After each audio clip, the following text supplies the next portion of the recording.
YCP విధానాలు జగన్ నిర్ణయాలతో విసిగిపోతున్న కీలక నేతలు కూటమి పార్టీల వైపు చూస్తున్నారని వినిపిస్తోంది. నెల్లూరు జిల్లాలో కేసులు ఎదుర్కొంటోన్న ఓ మాజీ ఎమ్మెల్యే సేఫ్ జోన్ కోసం టీడీపీ జనసేన నేతలతో మంతనాలు జరుపుతున్నారన్న ప్రచారము జరుగుతోంది. రాజకీయ భవిష్యత్తుకు భరోసా ఇస్తే ఎన్డీఏ పక్షాల్లో చేరిపోతారని రాయబారాలు నడుపుతున్నారా? వైసీపీ హయాంలో కూటమి పార్టీలపై నోరు పారేసుకొని కేడర్పై కేసులు పెట్టించడం చేరికకు అవరోధంగా మారుతోందా? తెలుగుదేశంలో చేర్చుకునే అవకాశం లేకపోవడంతో జనసేనలో జాయిన్ అయ్యే ప్రయత్నంలో ఉన్నారా? వైసీపీ నుంచి జేఎస్పీలో చేరిన కీలక నేత ద్వారా ప్రయత్నాలను ముమ్మరం చేశారా? ఇంతకీ ఎవరా నేత, ఏ నియోజకవర్గం? పూర్తి వివరాలు ఈ స్టోరీలో చూద్దాం.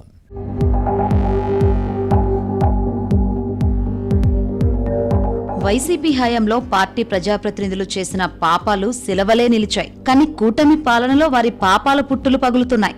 దీంతో సెల్టర్ జోన్ వెతుక్కుంటూ ఎన్డీఏ వంచన చేరే ప్రయత్నంలో ఉన్నారు. జగన్ను నమ్ముకుని గత ఎన్నికల్లో నట్టేట మునిగాం. విధానం లేని వైసీపీ ప్రధానం కాదు, మావిగన్ వంటి వింత నిర్ణయాలు, అమరావతిపై అక్కసుతో పొంతనలేని ప్రకటనలతో ముందుకు సాగితే బొక్కబోర్ల పడతామనే ఆలోచనలో ఉన్నారు. వైసీపీ నట్టేట మునిగే నావా, దానినే నమ్ముకొని ప్రయాణం చేస్తే వచ్చే ఎన్నికల్లో నట్టేట మునగడం ఖాయం. కోట్లు ఖర్చు చేసినా కష్టాలు కన్నీళ్లే మిగులుతాయి, కానీ ప్రయోజనం ఉండదనే భావనకు ఫ్యాన్ పార్టీ నేతలు వచ్చారు. దీంతో ముందుగానే మేల్కొంటే మంచిదని భావిస్తున్నారు. ఈ క్రమంలోనే కొందరు కూటమి పార్టీల వైపు చూస్తున్నారన్న ప్రచారం జరుగుతోంది. నెల్లూరు జిల్లా కావలి వైసీపీ మాజీ ఎమ్మెల్యే రామిరెడ్డి ప్రతాప్ కుమార్ రెడ్డి ఈ కోవలోకే వస్తారు. జగన్ జమానాలో కావలి నియోజకవర్గంలో అవినీతి, అరాచకాలు, ఆకృత్యాలు, అక్రమాలు రాజ్యమేలాయి. అక్రమాలను ప్రశ్నించిన వారిపై పెట్టించిన కేసులకు అంతుపొంతూ లేదు. ఈ మాజీ ఎమ్మెల్యే అనుచరులు అప్పట్లో సామంతరాజుల్లా రెచ్చిపోయి విచ్చలవిడిగా దోచేశారన్న ఆరోపణలు ఎదుర్కొన్నారు. వాటాలు పంచుకొని ఆస్తులు కూడబెట్టుకున్నారన్న అభియోగాలు ఉన్నాయి. తమకు ఎదురే లేదన్నట్లుగా విర్రవీగి అడ్డగోలు వ్యవహారాలను సాగించారు. అక్రమ మద్యం విక్రయాలు చేసి ప్రజల ప్రాణాలతో చెలగాటమాడారన్న ఆరోపణలు లేకపోలేదు. 2014 ఎన్నికలప్పుడు ఇదే పని చేశారు. ఆ కేసులన్నీ అలాగే ఉండగా కొత్తవి నమోదయ్యాయి. జగన్ ఏలుబడిలో ఏం చేసినా చెల్లుబాటు అయింది. కానీ కూటమి పాలనలో అలా కుదరదు.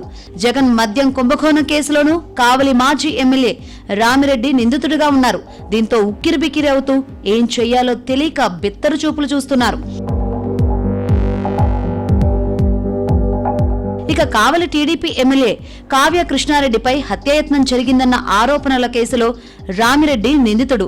మరికొన్ని ఎఫ్ఐఆర్లు నమోదయ్యాయి. హత్యాయత్నం కేసు నమోదైన తర్వాత కొంతకాలం తప్పించుకొని తిరిగారు. ఈ తిప్పలు ఇంకెంతకాలం? కేసుల భయంతో ఎన్నాళ్లు బిక్కుబిక్కుమంటూ బతుకుతాం?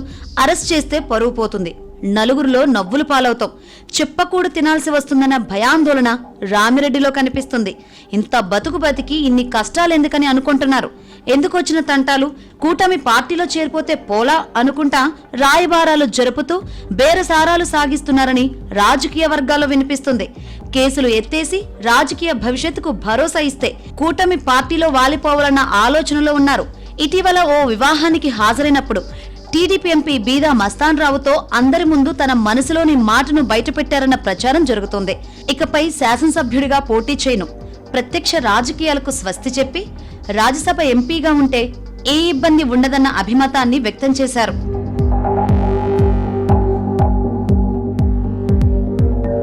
మరోవైపు జగన్ జువ్వెలదిన్న ఫిషింగ్ హార్బర్ పర్యటనకు వచ్చినప్పుడు రామిరెడ్డి ప్రతాప్ కుమార్ రెడ్డి అంటీ ముట్టనట్టుగా వ్యవహరించారు. అప్పటి నుంచి వైసీపీ నేతలు కార్యకర్తలను దూరంగా పెట్టారని వినిపిస్తోంది. నడిసంద్రంలో మునిగిపోయే నావలాంటి వైసీపీలో ఇంకెన్నాళ్ళు ప్రయాణం చేస్తామనే ఆలోచనతో పార్టీ మారేందుకు విశ్వ ప్రయత్నాలు చేస్తున్నారన్న ప్రచారం జరుగుతుంది.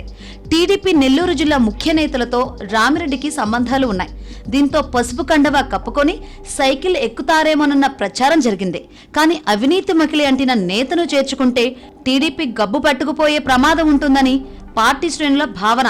వైసీపీ పాలనలో తెలుగుదేశం నేతలు, కార్యకర్తలను అక్రమ కేసులతో వేధించిన రామిరెడ్డి రాకను ఎవరూ ఆమోదించరు.